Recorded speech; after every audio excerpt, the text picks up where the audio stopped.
We continue on the road to WWE Hell in a Cell. This is the second last stop before the pay-per-view, the penultimate Monday Night Raw. And it is time to preview what is supposed to be a big night for the Red brand. So first of all, we're going to talk about what WWE have announced, but then we're going to discuss what WWE haven't announced. And a lot of stuff happening here, especially after that huge, historic SmackDown last Friday. But WWE have announced that the main event tonight will be Cody Rhodes going one-on-one with The Miz. And when I heard this, I'm thinking, why? I mean, Cody Rhodes just came back. And already now he's had multiple matches with Seth Rollins. He's about to have a second match with The Miz. And then at Hell in a Cell, he's going to have another match with Seth Rollins. I mean, have they got nobody else for the guy? Could they not do something creative?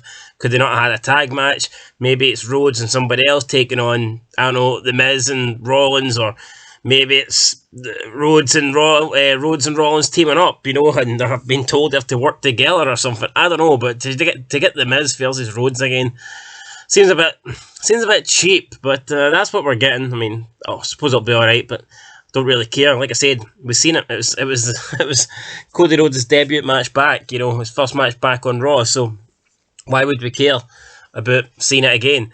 Bobby Lashley is scheduled to present an almighty challenge for OMOS and MVP on tonight's Raw. Obviously, Lashley won the steel cage match last week.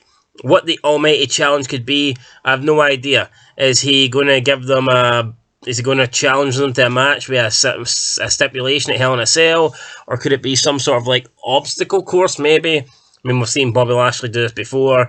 I think he'd done it against Sami Zayn and he may have done it against someone else. But yeah, maybe we're getting like an almighty obstacle course. Who knows? Who cares? I think Bobby Lashley needs to get away from it almost. So just let Bobby Lashley win one last time and let Bobby Lashley move on to bigger and better things. Not that there's much things bigger than Omos, but there's certainly better things than Omos. And the last thing that WWE seem to have announced before tonight's show is Becky Lynch will address her loss to Asuka. Well, she lost last week, obviously, to Asuka. Number 1 contenders match. Asuka then will move on to face Bianca Belair at WWE's Hell in a Cell event. And Becky Lynch will, I guess, move on to nothing. Going to probably move on to a promo tonight about how everything's unfair and that she's losing. So, I mean, that's all WWE have announced, those 3 things. I mean, that doesn't really grab my attention. But I think it will be interesting to see. Let's talk about what they haven't announced. And that is the return to Raw for the first time without the belts. And that is RK-Bro. Orton and Riddle, last Friday night on SmackDown, lost the titles. I'm assuming there's going to be no rematch. I'm pretty sure they said no rematch before the match actually happened.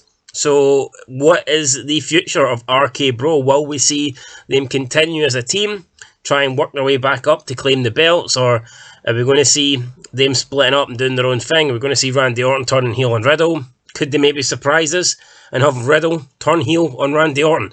We'll have to wait and see, but, I mean, that's one of the things that... Sorry guys, that's one of the things that kind of interests me, I guess, going into tonight, seeing what happens there. Alexa Bliss, obviously, has been back for a few weeks. She's beat up Sonya Deville twice, and that's pretty much it. Are we going to get something new with Alexa Bliss tonight? Who knows? I'm sure the Owens Ezekiel thing will continue. I think it is growing a bit old, though. Yes, we know Owens thinks that's Elias. Ezekiel said it's not Elias. I mean, who cares? Fucking, let's do something with it, or, you know, move on. Austin Theory has been screwing over Mustafa Ali week after week. I mean, is that really a match they're going to give us? The United States Championship match has really been contested between Theory and Mustafa Ali. I mean, how that title's fallen, man. That title's fallen big time down the ranks. And, that's pretty much all I can think of. So, yeah, well, obviously Sasha Banks and Naomi were suspended. They're not going to be on tonight's show, highly doubtful. They did announce a new tournament. We don't know when that's going to happen. Could that tournament begin tonight, perhaps, as WWE look to crown new women's tag team champions? But that's good day, guys. Let us know down below in the comments your thoughts for tonight. And we'll be back with the review tomorrow. But until then, peace.